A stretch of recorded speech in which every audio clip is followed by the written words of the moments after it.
The first scream came just after midnight, cutting through the thick August heat like a blade through wet cloth. Constance had been awake for hours already, sitting on the narrow porch of her cabin with her hands folded in her lap, waiting. She always knew when a baby was coming before anyone sent word. It was something in the air, something in the way the night birds went silent, something in the tightness that settled into her own belly like a fist closing around memory. She rose slowly, her joints stiff from the day's labor in the laundry house, and reached for the worn leather satchel that hung beside the door. Inside were the tools of her trade: clean rags boiled that morning, a small vial of whiskey for sterilization, dried herbs wrapped in muslin, a pair of iron scissors she kept sharper than any blade on the plantation, and a coil of waxed thread. Her fingers moved over each item with practiced efficiency, checking, counting, preparing. The satchel smelled of sage and blood, and something darker, something she never named aloud. The second scream was louder, more desperate, and Constance heard the hurried footsteps of Jacob running toward her cabin. He was breathing hard when he reached her door, sweat gleaming on his dark skin in the moonlight. "Miss Constance, it's Clara. The baby's coming wrong. Mistress Thornhill sent me to fetch you quick." She nodded once, swung the satchel over her shoulder, and followed him into the night. The main house loomed ahead, a white monument to cotton and cruelty, its windows glowing with lamplight. They went around back to the kitchen entrance, then up the narrow servants' stairs to the second floor where the family bedrooms were. Clara was the house cook's daughter, 17 years old, pregnant by one of the Thornhill sons. Everyone knew which one, though no one dared say his name where white ears might hear. Before we begin this journey into one of Alabama's darkest and most unspeakable stories, I need to ask you something. Where are you watching from? Drop your location in the comments. And if this is your first time on our channel, subscribe now, because what you're about to hear is a story that official history tried to bury, but memory refused to forget. The room was stifling, heavy with the smell of fear and bodily fluids. Clara lay on a narrow bed, her face twisted in agony, her hands gripping the iron headboard until her knuckles turned pale. Mistress Thornhill stood in the corner, a handkerchief pressed to her nose, her expression caught between disgust and obligation. She needed Clara alive and healthy. Good cooks were hard to replace, and Clara's mother was the best in 3 counties. Constance set down her satchel and moved to the bedside without acknowledging the white woman in the room. She had learned long ago that white people expected enslaved women to be invisible until needed, and she had perfected the art of selective visibility. Her hands moved over Clara's swollen belly, pressing gently, feeling the shape and position of the child within. What she felt made her jaw tighten. The baby was breech, feet first, and Clara's hips were narrow. This would be difficult, perhaps impossible, without help that no enslaved woman on Thornhill Plantation would ever receive. "How long has she been laboring?" Constance asked, her voice low and steady. "Since sundown," Mistress Thornhill replied, not looking at her. "Can you manage this, or should I send for Dr. Pemberton?" Constance knew what that meant. Dr. Pemberton was a butcher who called himself a physician, a man who had let 3 enslaved women bleed to death on his table in the past year alone. If he came, Clara would die, and the baby too. Constance had seen his work before. The crude instruments, the careless cuts, the complete absence of anything resembling mercy or skill. "I can manage," Constance said quietly, "but I need privacy. Everyone out except Clara and me." Mistress Thornhill hesitated, clearly uncomfortable with leaving an enslaved woman alone with her property, but another scream from Clara made the decision for her. She swept from the room, taking the lamp with her, leaving only a single candle burning on the dresser. The door closed, and Constance was alone with the laboring girl and the impossible task ahead. Constance worked through the night with hands that had delivered more than 200 babies in her 34 years of life. Her mother had been a midwife before her, brought over from Benin on a slave ship when she was just 14, carrying knowledge in her head that was older than any white man's medicine book.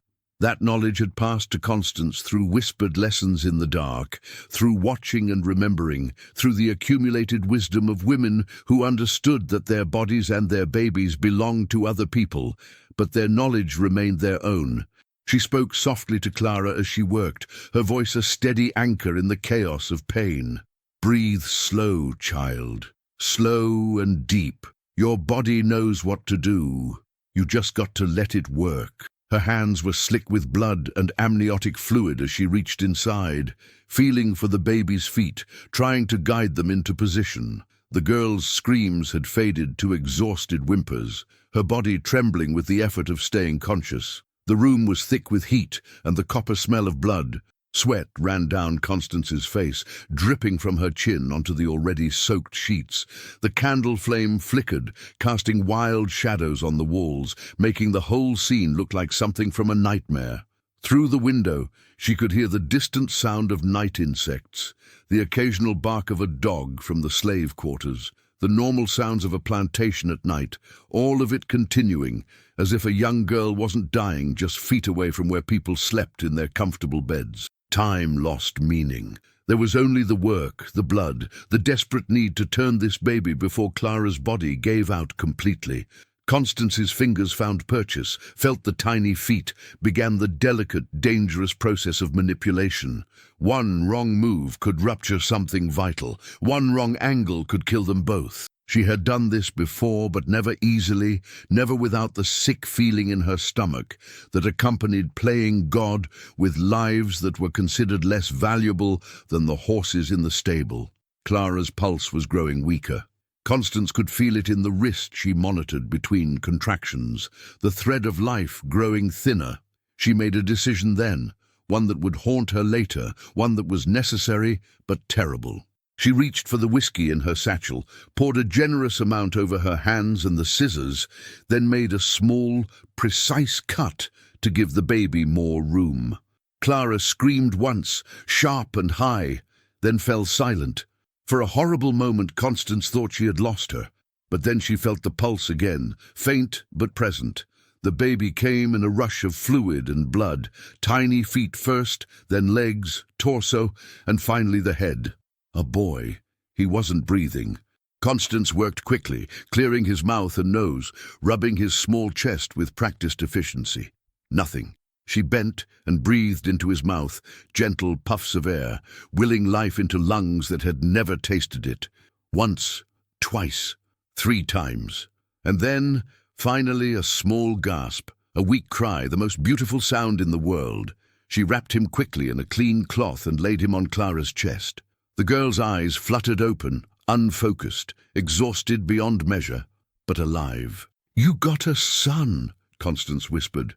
"A strong one. He's going to make it." Whether that was true remained to be seen.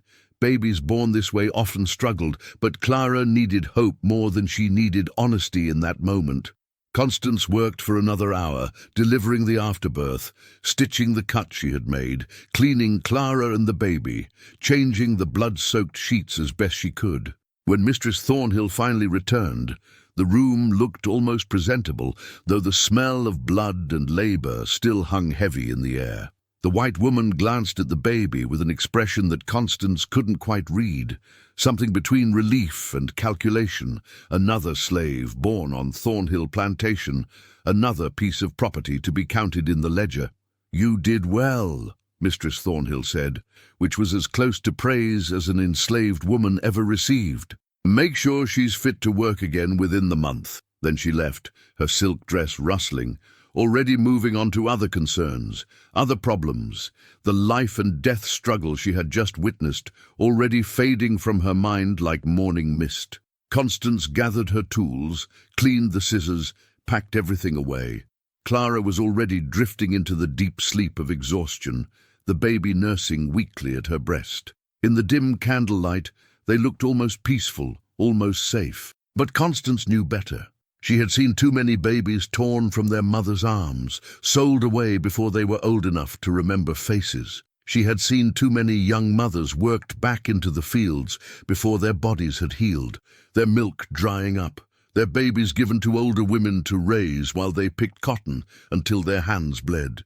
The walk back to her cabin took Constance through the sleeping plantation, past the big house with its columned porch and its sleeping white family, past the overseer's cottage where Silas Hammond snored loud enough to be heard through the walls, past the cotton gin and the barns, and finally to the double row of slave cabins that housed the 97 souls who belonged to the Thornhill family. The moon was setting, the sky just beginning to lighten in the east, with the promise of another brutal day under the Alabama sun. She didn't go inside her cabin immediately. Instead, she sat on the narrow step, her satchel beside her, and let the quiet wash over her. This was her time, these few stolen moments before dawn when the plantation was still asleep, and she could let the mask slip. Let the carefully maintained expression of obedient servitude fade from her face. Her hands were shaking now, delayed reaction from the night's work, from the fear that had lived in her gut the whole time, the fear that Clara would die, and it would be Constance's fault, that the baby would be stillborn, and somehow that too would be her responsibility. She had been doing this work for 16 years, since she was 18, and her mother had died of fever, leaving Constance to carry on the tradition. 16 years of blood and screaming and tiny lives hanging by threads. 16 years of being called to white bedrooms and slave cabins alike, expected to work miracles with nothing but her hands and her inherited knowledge. She had saved more lives than she could count, and lost some too, though fewer than any white doctor in the county could claim. But every loss stayed with her, a weight she carried in her chest, a collection of names and faces she would never forget. The sound of a door opening made her look up. Old Ruth was emerging from the cabin next to hers, moving slowly, her ancient body bent with arthritis and decades of fieldwork. She caught sight of Constance and made her way over, lowering herself onto the step with a groan that spoke of pain that never fully went away. "Clara?" she asked, her voice rough from years of breathing cotton dust. "She'll live. Baby, too." "A boy." Ruth nodded, her weathered face creasing in something that might have been a smile. "You got good hands, child. Your mama would be proud." She was quiet for a moment, then added, "You hear about what happened at the Whitfield place?" Constance felt something cold settle in her stomach. "No. What happened?" "Thomas Whitfield. They found him 3 days ago in his own barn. Someone cut him bad, between his legs. They saying he ain't never going to be a man again if he even lives." Ruth's voice was carefully neutral, but her eyes were sharp, watching Constance's reaction. "That's the third one this year. Third white man cut that same way. Folks are getting scared, talking about bringing in patrollers, doing searches, questioning people." The cold in Constance's stomach spread through her whole body. She kept her face carefully blank, her voice steady. "That's terrible. Who would do such a thing?" Ruth studied her for a long moment, then looked away toward the lightening sky. "Don't know, but whoever it is, they better be careful. White folks are scared, and scared white folks are dangerous. They already been talking about making examples, about showing what happens to uppity slaves who forget their place." She pushed herself to her feet with another groan. "You be careful, Constance. You go into white men's homes all the time, alone. People might start wondering. People might start asking questions you don't want to answer."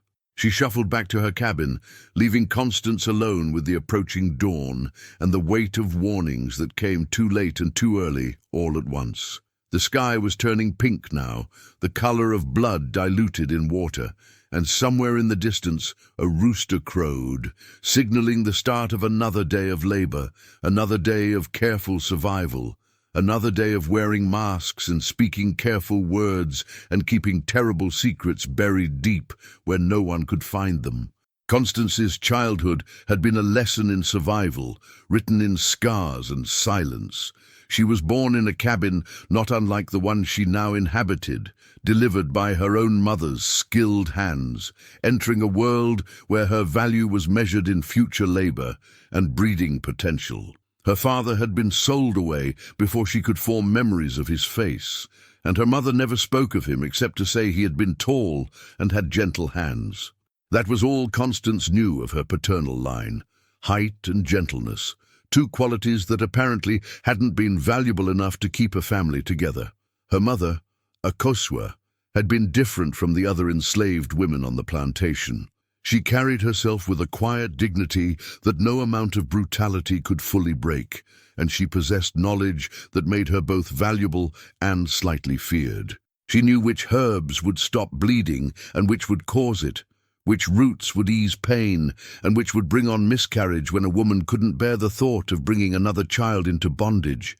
She knew how to read the signs of infection before it killed, how to set broken bones, how to bring babies into the world when they refused to come on their own. Constance's earliest memories were of watching her mother work, of sitting quiet in corners while women labored and screamed, of learning to distinguish between different types of cries, different rhythms of pain. By the time she was 8, she could identify every plant in her mother's collection by sight and smell. By 10, she could prepare simple remedies without supervision. By 12, she had assisted at her first birth, her small hands steadier than she felt inside, following her mother's quiet instructions while a woman young enough to be her sister pushed a baby into a world that would never love it. But knowledge came at a cost, and her mother paid it in full. When Constance was 14, something changed in Akosua. She became quieter, more withdrawn, spending long hours staring at nothing, her hands idle for the first time in Constance's memory. She stopped eating regularly, stopped sleeping through the night. Constance would wake to find her mother sitting on the cabin step in the dark, her face turned toward stars she could barely see through the thick canopy of oak trees that surrounded the slave quarters. It was old Ruth who finally told Constance what had happened, though the girl had already guessed most of it. Master Thornhill's oldest son, William, had taken a particular interest in the midwife who moved through his house with quiet competence. He had cornered her in the herb garden one afternoon while Constance was working in the laundry house. What happened next was not rape in the legal sense. Enslaved women had no legal right to refuse, but it was violence nonetheless, a violation that broke something fundamental in Akosua that had somehow survived everything else she had endured. The baby that resulted from that afternoon in the herb garden was born 6 months later.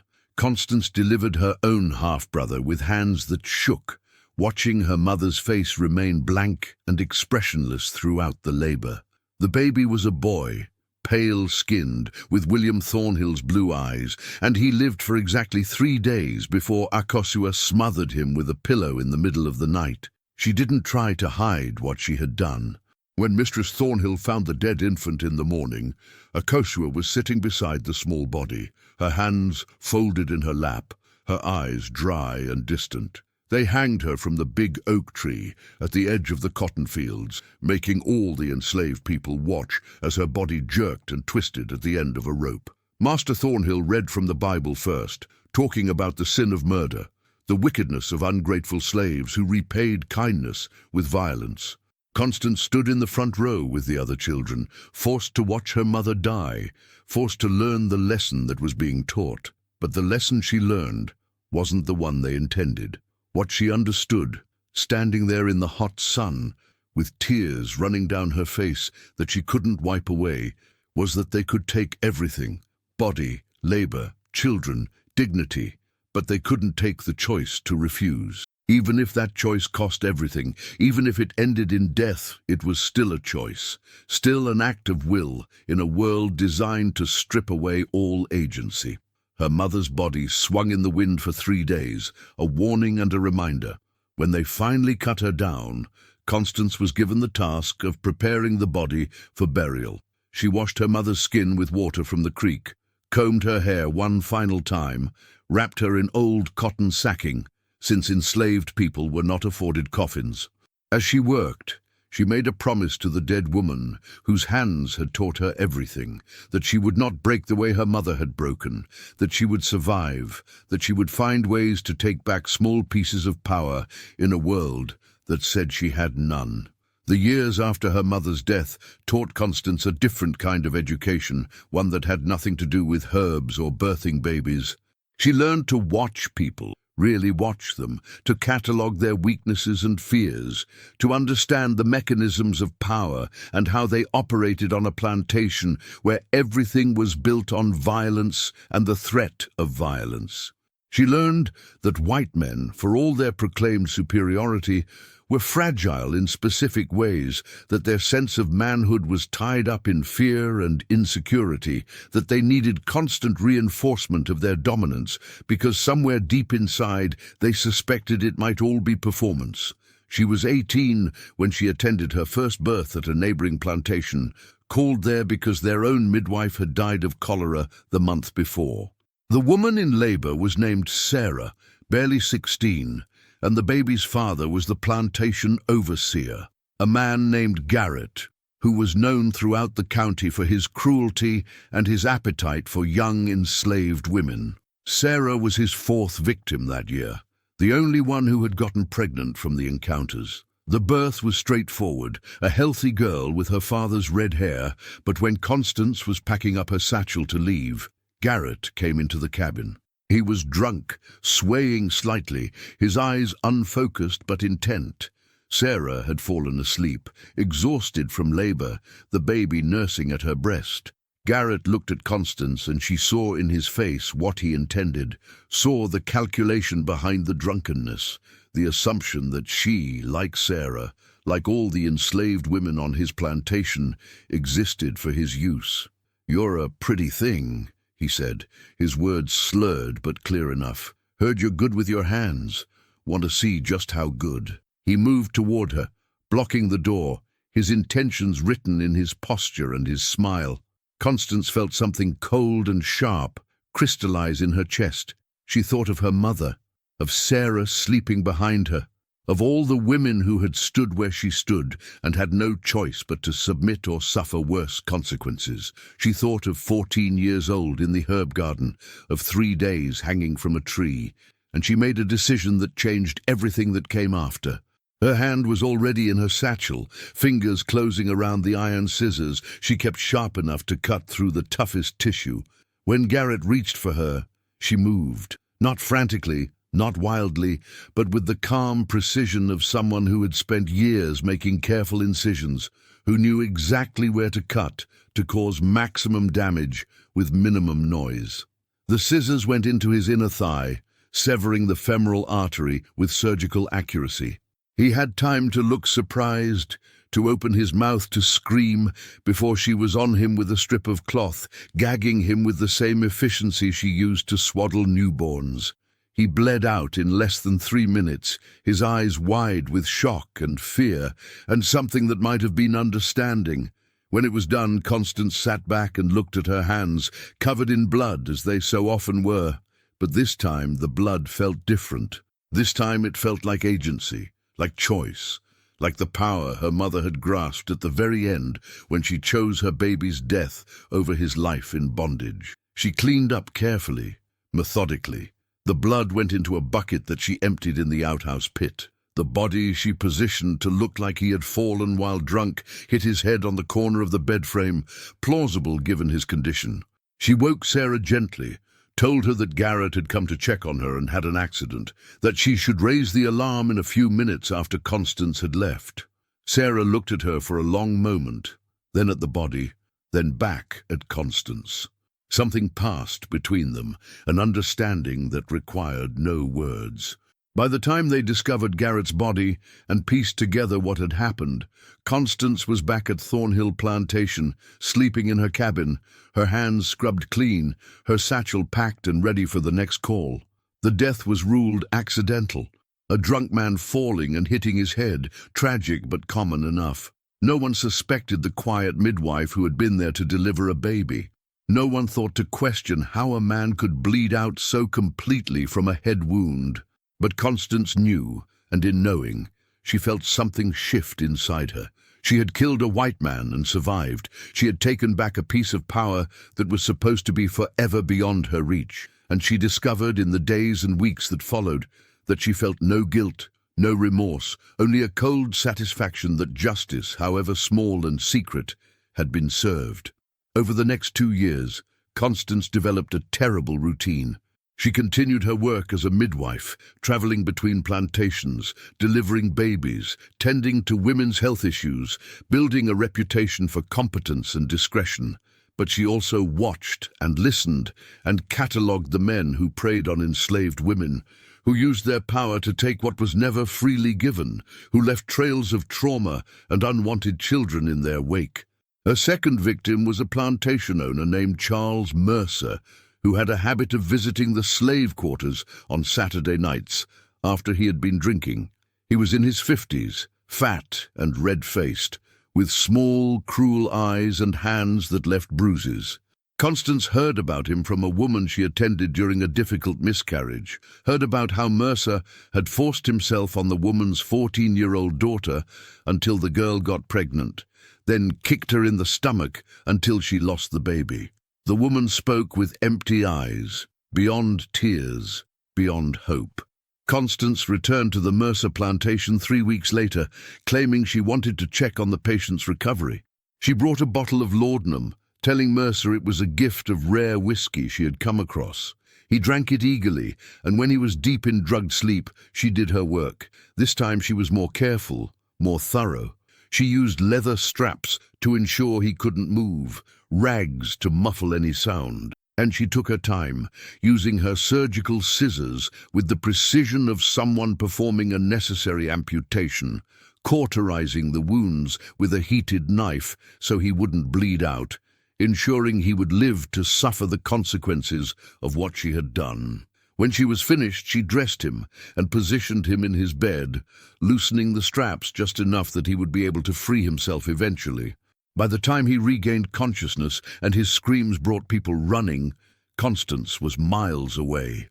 The story that spread through the county was that he had been attacked by an intruder, probably an escaped slave seeking revenge. Patrols were doubled, random enslaved people were beaten and interrogated, but no suspect was ever found.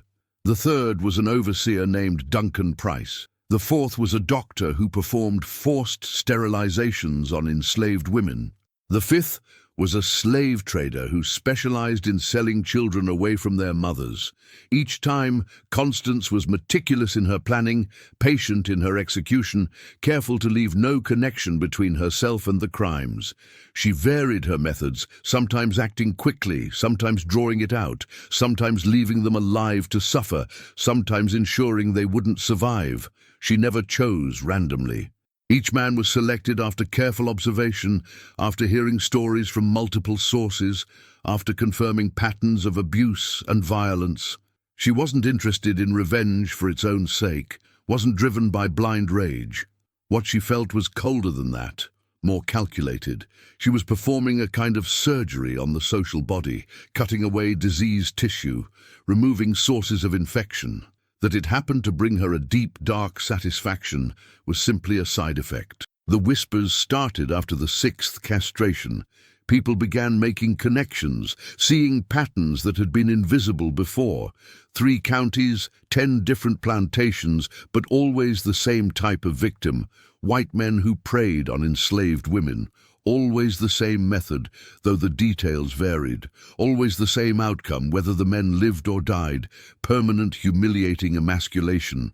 Some enslaved people began to speak of the attacks with a kind of awe, as if they were acts of God or divine retribution. Others were terrified, knowing that white anger and fear would fall on them regardless of who was actually responsible. White communities formed vigilance committees, increased patrols, instituted curfews. Several innocent enslaved people were tortured and killed in frenzied attempts to find the perpetrator. Each of these deaths weighed on Constance, but not enough to make her stop. By the summer of 1859, the atmosphere on Thornhill Plantation had become suffocating with tension and suspicion. Master Thornhill had instituted new rules. No enslaved person could leave the plantation without written permission. All tools that could be used as weapons were locked away at night. Random cabin searches became common. The white families in the surrounding area were living in fear, convinced that some kind of slave uprising was imminent, that the attacks were just the beginning of something larger and more terrible. Constance continued her work, delivering babies, tending to sick women, moving between plantations with the pass that her role afforded her. But she felt the noose tightening, felt the weight of scrutiny growing heavier. Old Ruth's warnings had been prescient. People were starting to ask questions, to wonder about the quiet midwife who appeared and disappeared like smoke, who went into white men's houses and emerged unscathed, who never seemed frightened despite the atmosphere of terror that gripped the enslaved community. It was Silas Hammond, the Thornhill overseer, who first voiced his suspicions aloud. He cornered Constance one morning as she was returning from tending to a woman with childbed fever. "You seem to travel around quite a bit," he said, his voice deceptively casual. "Hear things, see things. You ever notice anything unusual in your travels?" Constance kept her face neutral, her voice respectful. "No, sir. Just tend to the women and babies. Don't pay much attention to other things." Hammond stepped closer, his breath sour with tobacco. "Strange thing, though. 3 of the men who got cut, Garrett, Mercer, and Price, you'd attended births on their plantations just days before. That's quite a coincidence. Lots of babies being born, sir. I go where I'm called. I'm sure you do." His eyes were hard, calculating. "But I'll be watching you, Constance, real close. And if I find out you know something you're not telling, you'll wish you'd spoken up sooner." That night, Constance sat on her cabin step and faced the truth she had been avoiding. Her time was running out. Whether Hammond actually suspected her or was just fishing didn't matter. Eventually someone would put the pieces together, or she would make a mistake, or simple bad luck would place her in the wrong place at the wrong time. When that happened, she would die, but not quickly. They would make an example of her, something terrible enough to be remembered for generations. She thought about running, heading north toward the Ohio River and the promise of freedom beyond. But she knew the odds. Most runaways were caught within days, brought back to face horrors that made death seem merciful. The few who made it had help, connections, resources she didn't possess. And there was something else, something harder to articulate. She wasn't finished. There were still men who needed to be held accountable, still women who needed her skills, still babies who needed her hands to guide them safely into a brutal world. The 10th and final castration happened 3 weeks later, and it was both the most dangerous and the most necessary. William Thornhill, the same man who had raped her mother, who had created the sequence of events that led to Akoswa's death, had begun showing interest in young girls in the slave quarters again. Ruth's granddaughter, sweet 12-year-old Dinah, had caught his attention. Constance heard about it from Dinah's mother, saw the fear and helplessness in the woman's eyes, the knowledge that she couldn't protect her daughter from a white man's appetites. Getting to William required a level of audacity that Constance hadn't attempted before. He lived in the main house, surrounded by family and servants. But he also had a habit of taking evening walks alone around the plantation grounds, checking the barns and outbuildings, a ritual he maintained to demonstrate his authority and vigilance. Constance knew his routine perfectly. She had been watching him for 16 years, since the day he destroyed her mother. She waited in the cotton barn, hidden in the shadows among the bales, her satchel beside her containing the tools she had used so many times before. When William entered, lamp in hand, she moved quickly, using a cloth soaked in chloroform, stolen from the plantation infirmary, to render him unconscious. She worked efficiently, without hesitation, performing the same procedure she had perfected over 10 previous victims. This time, though, she took something extra, a small memento that she wrapped carefully and placed in her satchel. Proof, evidence, a souvenir of justice, finally served. She left him alive, but permanently damaged, positioned where he would be found in the morning. Then she returned to her cabin, packed her essential belongings into her satchel, and prepared for what came next. The discovery of William Thornhill's mutilation created chaos that exceeded anything Constance had anticipated. This was not some overseer or neighboring planter. This was the heir to one of the largest plantations in Alabama, son of one of the most powerful families in the county. The response was swift and savage. Within hours, every enslaved person on Thornhill Plantation was rounded up and questioned. Those who couldn't provide satisfactory accounts of their whereabouts the previous night were beaten until they confessed to something, anything, even if it had nothing to do with the attack. Constance was questioned by Sheriff Morrison himself, a hard-faced man with cold eyes and a reputation for extracting confessions through methods that left permanent scars. "Where were you last night between sunset and midnight?" he demanded, standing so close she could smell the coffee on his breath. "In my cabin, sir. I had attended a birth that morning at the Henderson place, was tired, went to sleep early." "Anyone see you in your cabin?" "No, sir. I sleep alone." Morrison studied her for a long moment, clearly wanting to believe she was guilty, but lacking any concrete evidence. "You're the midwife, aren't you? Travel around quite a bit?" "Yes, sir, when I'm called to attend births." "Convenient." His hand shot out suddenly, grabbing her arm hard enough to bruise. "You know something. I can smell it on you. When we figure out what it is, you'll pay for every second you made us wait." But they didn't figure it out, not that day or the days that followed. The problem was that Constance had been too careful, too methodical. There was no physical evidence linking her to any of the attacks, no witnesses, no clear motive that white investigators could comprehend. The idea that an enslaved woman could be responsible seemed almost laughable to them. Women were seen as weak, passive, incapable of such violence. Their prejudices and assumptions became Constance's shield. However, the investigation revealed other things. Smaller crimes and rebellions that had nothing to do with the castrations, but everything to do with survival. Tools that had been hidden, food that had been stolen, meetings that had been held in secret. The punishment for these discovered transgressions was severe.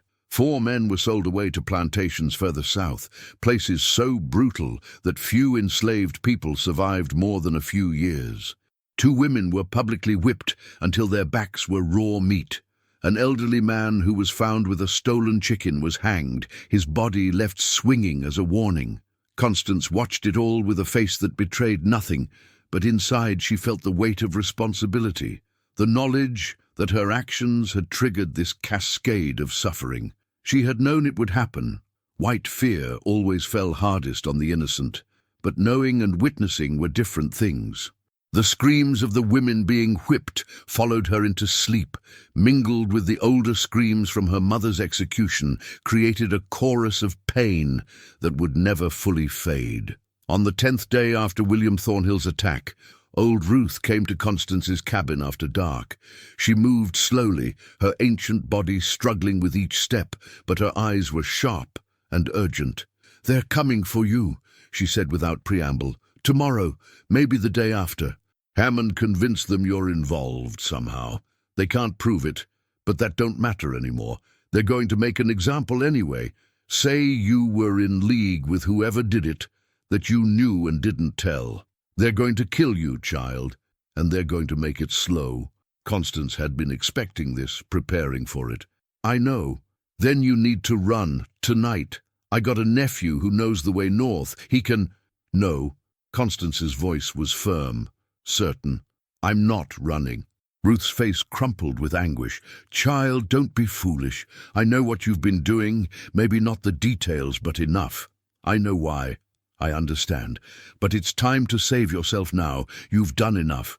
"Have I?" Constance met the old woman's eyes. "William Thornhill is still alive. Garrett's replacement at the Whitfield place is just as bad as he was. For every man I removed, there's another waiting to take his place. It's not enough. It will never be enough." "Then what are you going to do?" "Disappear, but on my own terms, my own way. Not running scared, not begging for mercy. I'm going to vanish like smoke, leave them wondering, leave them afraid. And maybe when I'm gone, some other woman who's tired of being prey will remember that it's possible to fight back." The next morning, Constance went about her usual routine with careful precision. She woke before dawn, collected water from the creek, prepared a small breakfast of cornmeal mush. She worked in the laundry house alongside the other women, scrubbing clothes until her hands were raw, speaking little, her face showing nothing of the plans forming in her mind. At midday, she was called to attend a woman having her sixth child on a neighboring plantation. She took her satchel, received her pass from the overseer, and walked the 3 miles through oppressive heat and humidity. The birth was straightforward, a healthy boy born in less than 3 hours. Constance delivered the child, cleaned mother and baby, and spoke soothing words about recovery and nursing. But as she worked, she was also observing, cataloguing, planning. The plantation's layout, the location of the slave quarters relative to the woods, the patterns of patrol routes she had memorized from previous visits. She left the plantation in late afternoon, but instead of heading directly back to Thornhill Land, she took a detour through thick forest, following paths she had scouted over the previous weeks. In a hollow tree, 2 miles from any plantation, she had hidden supplies, a change of clothes, dried food, a knife, matches wrapped in oilskin, and the small bundle she had taken from William Thornhill, proof of her final act. As the sun set, she was supposed to be returning to Thornhill Plantation. Instead, she was moving deeper into the wilderness that separated Alabama from Mississippi, heading toward swampland where few people ventured and fewer returned from. She knew the risks. The swamps were dangerous, full of snakes and alligators and disease-carrying insects, but they were also places where a person could disappear completely, where even the most determined slave catcher would hesitate to follow. She walked through the night, guided by moonlight and instinct, her midwife's knowledge of plants helping her identify safe paths through treacherous terrain. By dawn, she was 15 miles from Thornhill Plantation, deep enough in the swamp that the sounds of civilization had faded to nothing.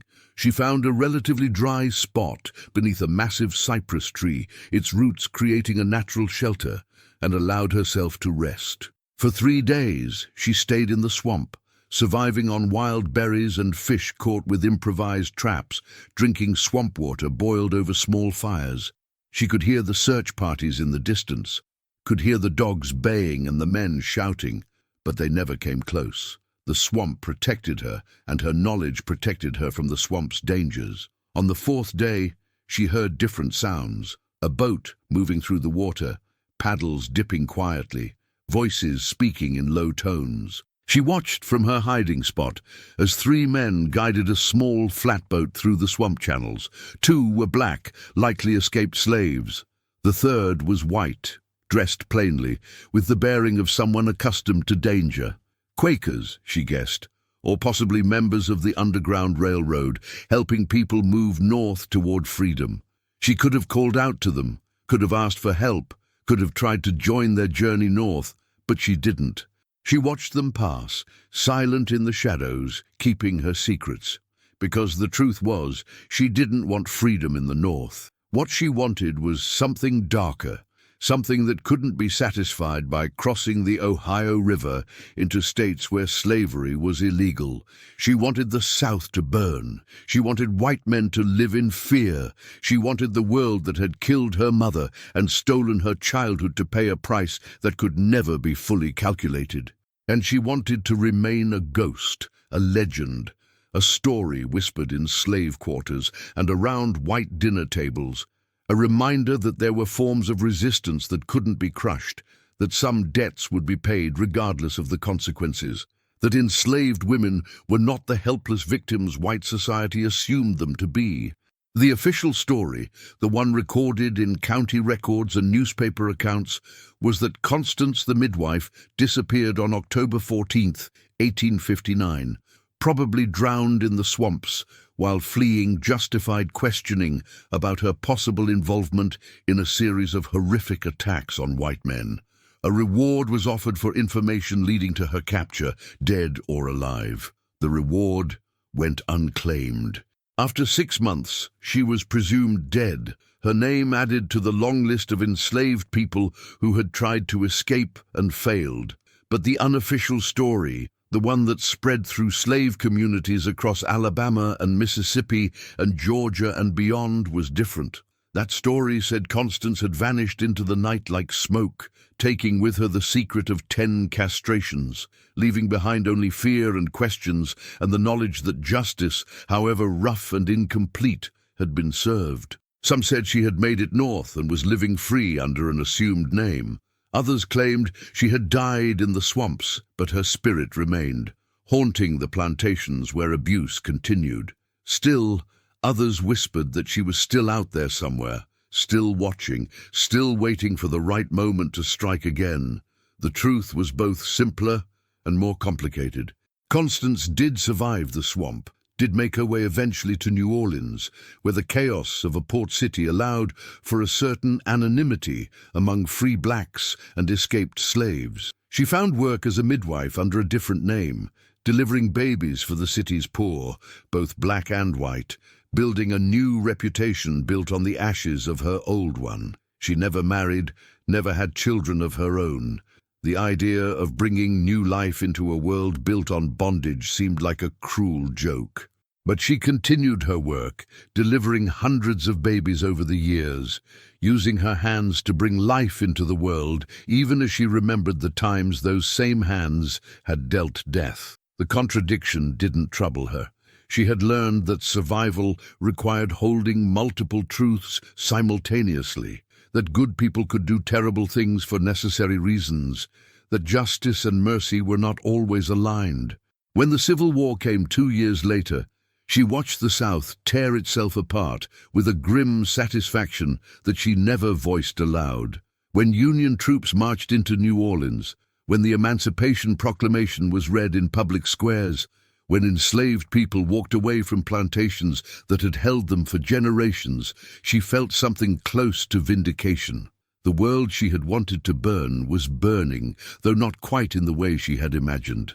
She lived to be 73 years old, dying in a clean bed in a small house she owned outright, surrounded by people who knew her as a skilled midwife and a quiet woman who never spoke of her past. On her deathbed, attended by a young black doctor trained at Howard University, something that would have been impossible in the world she was born into, she was asked if she had any regrets.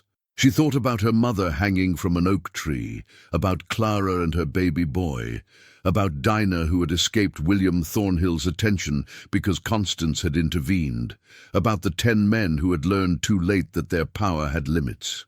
She thought about all the babies she had brought safely into the world, all the women she had saved, all the small acts of resistance and survival she had witnessed over 7 decades.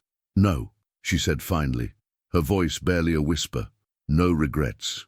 I did what needed doing." She died 3 hours later and was buried in a cemetery for free blacks, her grave marked with a simple stone that gave her assumed name, and the dates of her birth and death. Nothing more. The secret of what she had done, who she had been, died with her, or so it seemed. But stories have a way of surviving, of being passed down through generations, transformed and embellished, but retaining their essential truth. And so the story of the midwife who disappeared, who took justice into her own hands when no other justice was available, who made powerful men afraid, that story lived on, whispered by great-grandchildren who had never known slavery, told by historians who pieced together fragments of truth from old records and oral histories, remembered by people who understood that survival sometimes required terrible choices and that some debts could only be paid in blood. And in that remembering, Constance's life meant something beyond the violence and trauma that had shaped it. She became a symbol of resistance, a reminder that even in the most oppressive systems, even when all formal power is stripped away, human beings retain the capacity to choose, to act, to refuse, to fight back.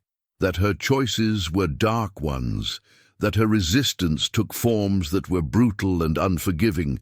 These facts complicated the story, but didn't negate its power.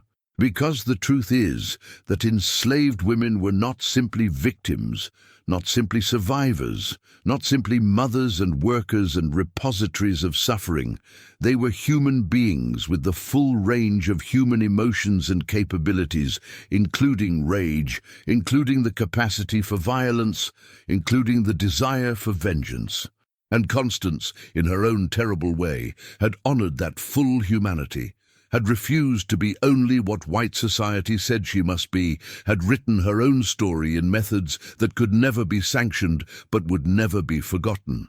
The plantation system that created her eventually collapsed, though not soon enough for the millions who suffered under it. William Thornhill never recovered fully from what Constance did to him, lived the rest of his life as a cautionary tale whispered about in respectable circles. The Thornhill plantation was sold after the war, broken up into smaller farms.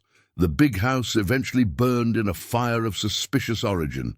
The slave quarters where Constance had lived fell into ruin, reclaimed by the Alabama forest, leaving only traces of foundation stones and the occasional piece of rusted metal to mark where 97 souls had once been imprisoned in plain sight. And somewhere in a New Orleans cemetery, beneath a stone that bore a false name, the body of a woman who had been called Constance rested in earth that she had owned, on land where she had lived free, in a grave that no one could sell her out of, holding secrets that would echo through history long after her bones had returned to dust.